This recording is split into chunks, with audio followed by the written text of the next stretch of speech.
संत कबीर नगर जिले के नगर पंचायत मांदावल के पूर्व चेयरमैन मोतीलाल जायसवाल ने उस वायरल वीडियो को लेकर बड़ा बयान दिया जो इन दिनों सोशल मीडिया में बड़े ही तेजी से वायरल हो रहा है। खबर को विस्तार से देखने, सुनने और समझने के लिए आइए पहले देखते हैं बीजेपी के वरिष्ठ नेता अजीत सिंह का वायरल वीडियो बयान जो जिले की राजनीति में चर्चा का विषय बन बैठा है। इतना तो हुआ सुनिए, अपने घर से सड़क से उस पार भी नहीं गए, अपने घर से बगल में भी नहीं गए, किसी भी मोहल्ले में हम पवन का वोट मांगे नहीं गए। इतना कम है। केवल एक संदेश हुआ कि अजीत सिंह साथ हैं। इतना कम और तिवारी दुनिया पे चार जूता वो सभी वाले भैंसों तिवारी के कहा के चेयरमैन बाटक गई ना हजार 12 खेला था 12 बाटे मतलब आगे ने प्रमाण पत्र लेके चले हुए और सुनल जी, हम तो वही दिन से करती सुनल जी, पहली सफलता मोदी को बीजेपी से भगाया गया। दूसरी सफलता मोदी हार रहे हैं। तीसरी सफलता जेके हारे चाहे वो हारत बा। चौथी सफलता जो वहां पर बहुत ज्यादा निर्दल प्रत्याशी को हम लोग इतना स्थान पर पहुंची नहीं था, कम है। दरअसल इस वीडियो में बीजेपी के वरिष्ठ नेता अजीत सिंह, पूर्व चेयरमैन मोतीलाल जायसवाल और स्थानीय विधायक अनिल त्रिपाठी को लेकर आपत्तिजनक बयान देते नजर आ रहे हैं। वायरल वीडियो को देखने के बाद जहां स्थानीय विधायक ने बीजेपी नेता को सद्बुद्धि देने की कामना ईश्वर से करते ये कहते हुए नजर आए कि उनकी स्वर्गीय मां को गाली देने वाले को याद रखेंगे और वक्त आने पर इसका जवाब देंगे। दरअसल इस वायरल वीडियो में बीजेपी नेता अजीत सिंह स्थानीय विधायक अनिल त्रिपाठी की मां को गाली देते हुए नजर आ रहे हैं। वहीं अब इस वायरल वीडियो को लेकर पूर्व चेयरमैन मोतीलाल जायसवाल ने कहा कि जो मांदावल पिछले 10 वर्षों से विकास के पथ पर था, जहां अमन चैन था, लोग शांति से रह रहे थे, उस मांदावल के रहने वाले लोगों को ये बात रास नहीं आई और षड्यंत्र कर मेरा टिकट कटवा दिया। बीजेपी का जो निर्णय था, मैं उसको लेकर दूसरे पर कोई टिप्पणी नहीं करना चाहता हूं। बीजेपी ने जो सर्वे कराया वो सर्वे भी मेरे पक्ष में गया। लोग कहते थे अगर इनको वोट मिलेगा तो ये चुनाव जीत जाएंगे, पर बीजेपी वालों ने मुझे 23 तारीख तक फंसा के रखा और अंत में मेरा टिकट काट दूसरे को टिकट दे दिया, जबकि मैंने हमेशा बीजेपी की मदद ही की थी। लोकसभा और एमएलसी चुनाव में मैंने खूब मेहनत कर प्रत्याशियों को जितवाया, जिसे देख विरोधी लोग घबरा गए थे और षड्यंत्र कर मेरा टिकट कटवा दिया। लेकिन बहुजन समाज पार्टी ने मेरे ऊपर विश्वास जताया। मैं चुनाव लड़ा, मैंने विकास के मुद्दे पर चुनाव लड़ा, ना कि जाति धर्म के मुद्दे पर यहाँ विकास हार गया और जाति धर्म चुनाव जीत गया। जनता ने जो जनादेश दिया वो मुझे शिरोधार्य है। मैं जनता के निर्णय का सम्मान करता हूँ। 10 के चुनाव में जनता ने मुझे रनर बनाया, मैं दूसरे नंबर पर रहा। पूर्व चेयरमैन मोतीलाल जायसवाल ने कहा कि 2012 में जनता ने मुझे 1350 वोटों से जितवाया। साल 2017 में मेरी पत्नी को 1500 मतों से जनता ने चुनाव जितवाया। पूर्व विधायक राकेश सिंह बघेल भी उस समय के प्रभारी मंत्री रविंद्र जायसवाल जी ने मुझे भारतीय जनता पार्टी ज्वाइन कराया, जिसके बाद से मैंने पार्टी के हर आदेश पर काम किया, पार्टी के विभिन्न कार्यक्रमों और बैठकों में हिस्सा लिया। भारतीय जनता पार्टी के जितने कार्यकर्ता पदाधिकारी हैं वो सब गवाह हैं कि 2022 में विधानसभा का जब चुनाव आया और गठबंधन ने अनिल त्रिपाठी जी को चुनाव मैदान में उतारा, तब मैंने अपनी पूरी ताकत से धन बल और एक कार्यकर्ता होने के नाते उनकी जीत में बड़ा योगदान दिया। फिर विधान परिषद चुनाव मैदान में बीजेपी प्रत्याशी सुभाष यदुवंशी को चुनाव जितवाया। सुना है, क्या क्या सुना है आपने? देखिए, मुझे किसी के बारे में व्यक्तिगत कोई टिप्पणी नहीं करना है, लेकिन उसमें उन्होंने कहा है कि वो पहली सफलता हमारी है कि मोदी को भारतीय जनता पार्टी से भगाया गया। तो मैं आप लोगों के संज्ञान में लाना चाहता हूं कि मैं 2012 में निर्दल चुनाव लड़ा था बहुजन समाज पार्टी के समर्थन से और मांदावल नगर पंचायत की महान जनता ने मुझे 1350 मतों से विजय श्री दिलाई थी। उन्हें 2017 में सीट पिछड़ी महिला के लिए आरक्षित हुई और बहुजन समाज पार्टी ने अपने सिंबल पर मेरी धर्मपत्नी प्रमिला जायसवाल को चुनाव लड़ाया और लगभग 1500 मतों से यहाँ की महान जनता ने पुनः मुझे मेरी पत्नी को जिताकर सेवा करने का मौका दिया। उस चुनाव में ये महाशय भी अपने प्रत्याशी को लड़ाए थे और पूरा गली मोहल्ले घूम के प्रचार किए, लेकिन जनता का मुझे स्नेह और आशीर्वाद मिला। मैंने पुनः मुझे सेवा करने का अवसर प्राप्त हुआ। लगभग 2 वर्ष पहले मैंने भारतीय जनता पार्टी ज्वाइन किया। उस समय के विधायक आदरणीय राकेश सिंह बघेल भी भारतीय जनता पार्टी के विधायक थे। उनके सानिध्य में मैं आया और इस जनपद के प्रभारी मंत्री थे आदरणीय श्री रविंद्र जायसवाल जी। इन दोनों लोगों से बातचीत करके मैंने भारतीय जनता पार्टी ज्वाइन की और जब से मैंने भारतीय जनता पार्टी ज्वाइन किया था, पूरी निष्ठा, लगन और ईमानदारी से जो भी पार्टी का निर्देश होता था उस कार्यक्रम में बढ़ चढ़ कर हिस्सा लिया।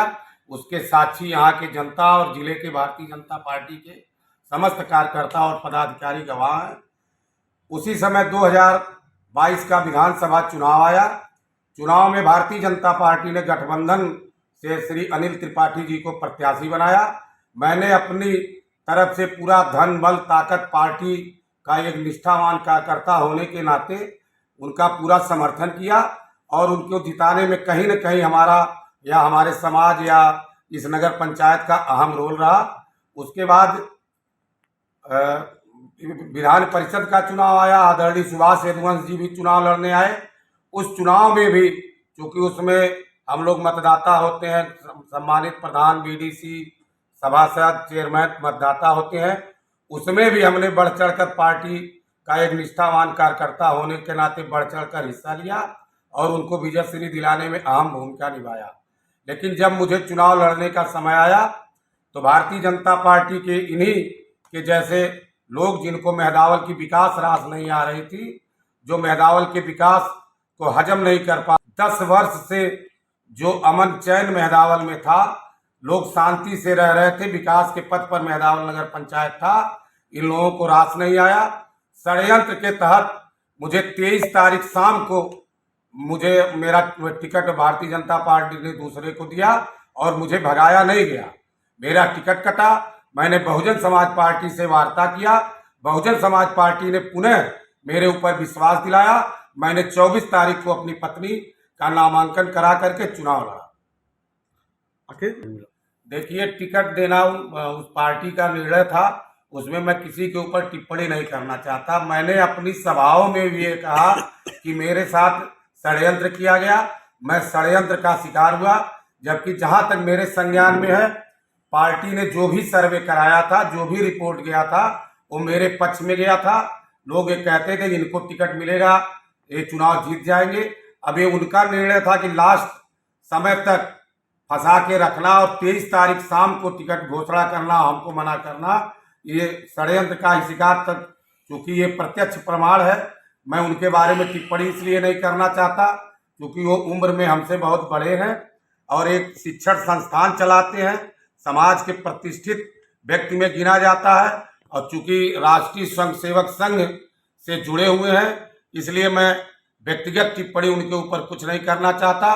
लेकिन ये जनता जान चुकी है कि मेरे साथ षड्यंत्र हुआ है और इनके साथ अन्य लोग भी लगे होंगे, जिनको ये नहीं रास आया होगा कि हम ईमानदारी और निष्ठा से क्यों विधानसभा चुनाव में परिश्रम करके विधायक बनाए, क्यों एमएलसी के चुनाव में परिश्रम किए। हो सकता है मेरे बढ़ते हुए जनाधार और लोकप्रियता से ये लोग घबरा गए हों, इसलिए षड्यंत्र और कुचक रचने का कार्य किए। लेकिन बहुजन समाज पार्टी ने मेरे ऊपर विश्वास जताया, मैंने चुनाव लड़ा और मैं केवल विकास के मुद्दे पर चुनाव लड़ा, न कि जाति धर्म के मुद्दे पर चुनाव लड़ा। विकास हार गया, जाति धर्म जीत गया। मुझे यह जनादेश स्वीकार है। जनता का जो भी निर्णय आया मैं उसका सम्मान करता हूं। जनता ने मुझे कम से कम अंतिम रात में मैं भाजपा छोड़ करके अन्य दल से लड़ा, 10 दिन में जनता ने मुझे रनर बनाया, दूसरे स्थान पे पहुंचाया। इसके लिए भी मैं जनता का आभार व्यक्त करता हूं और मैं जनादेश का पूरा सम्मान करता हूं। देखिए, मेरा व्यक्तिगत मानना है कि ये मतलब शोभनीय बात नहीं है। राजनीति में गाली का कोई स्थान नहीं होता है और वो स्वतः एक ऐसी संस्था, शिक्षण संस्थान चलाते हैं, ऐसे संस्था से जुड़े हैं, उनके मुंह से तो नहीं शोभा देता है लेकिन भाई ये मेरा व्यक्तिगत विचार है, वो गाली दिए, उनका व्यक्तिगत मामला है, उसके बारे में उनके ऊपर कोई टिप्पणी नहीं करना। भाजपा की यहाँ बुरी तरह हार है। अब ये तो प्रत्यक्ष प्रमाण है कि ये वीडियो ने साबित कर दिया जिम्मेदार कौन है। धीरे धीरे पता चलेगा कि भाई इस षड्यंत्र में और इस तरह का पार्टी के साथ भितरघात करने में अन्य लोग भी होंगे, सामने इसी तरह आएगा। क्या आगे काम करने वाले, मैं इस पर मेरी कोई ऐसी प्रतिक्रिया नहीं है।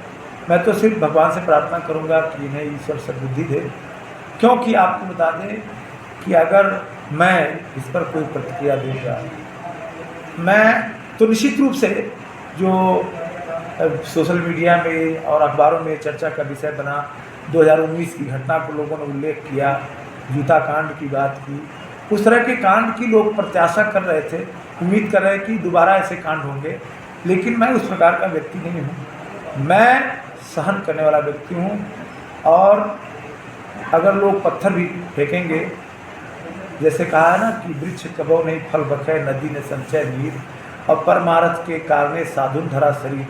मैं साधु तो नहीं हूँ, लेकिन साधु हमारे मार्गदर्शक हैं। हमारे उत्तर प्रदेश के यशस्वी मुख्यमंत्री हमारे योगी आदित्यनाथ जी, वो स्वयं एक साधु हैं, और उन्हीं के बताए हुए मार्ग पर चलने का हमारा कर्तव्य बनता है। इसलिए हम जो है प्रतिकार नहीं कर रहे हैं, हम उस पर प्रतिक्रिया नहीं कर रहे हैं कि उन्होंने टिट फॉर टैट, जैसे को तैसे वाला हमारा कोई भी प्रतिक्रिया नहीं है। हम सिर्फ सहन कर रहे हैं। ठीक बात है, उन्होंने इतने अनुचित तरीके से जो गालियों का प्रयोग किया, और हमारी जो है मृत माँ के जो कि स्वर्गीय हैं उनको भी गाली देकर उन्होंने किया, इसमें मुझे पीड़ा है। ये पीड़ा शायद इस जीवन में नहीं समाप्त हो पाएगा, ये पीड़ा भी इस जीवन पर्यंत कभी ख़त्म नहीं होगा।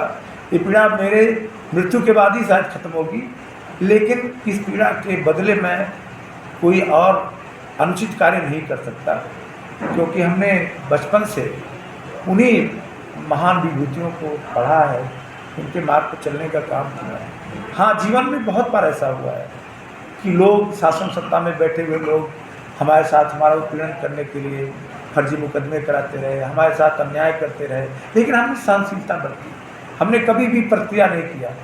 और इस धरती संत कबीर नगर पर मैं ये दावे के साथ कर सकता हूँ कि एक भी व्यक्ति नहीं होगा जो ये कह दे कि अनिल त्रिपाठी ने किसी का अपमान किया, किसी का नुकसान किया, यहाँ तक कि किसी की अवहेलना की। इस बात को भी कोई नहीं कर सकता। वायरल वीडियो में बीजेपी नेता अजीत सिंह ने विधायक जी की मां को गाली दी, वो कहीं से उचित नहीं, ये शोभनीय बात नहीं है। राजनीति में गाली का कोई स्थान नहीं होता। अजीत सिंह एक शिक्षण संस्थान चलाते हैं, उनके मुंह से ऐसी बातें शोभा नहीं देती। इस वीडियो में ये साबित कर दिया कि पार्टी के अंदर क्या क्या चल रहा है। पार्टी से भीतर घात करने वालों को कमी नहीं है। फिलहाल इस खबर में बस इतना ही। आप देखते रहिए सत्यमेव टाइम्स।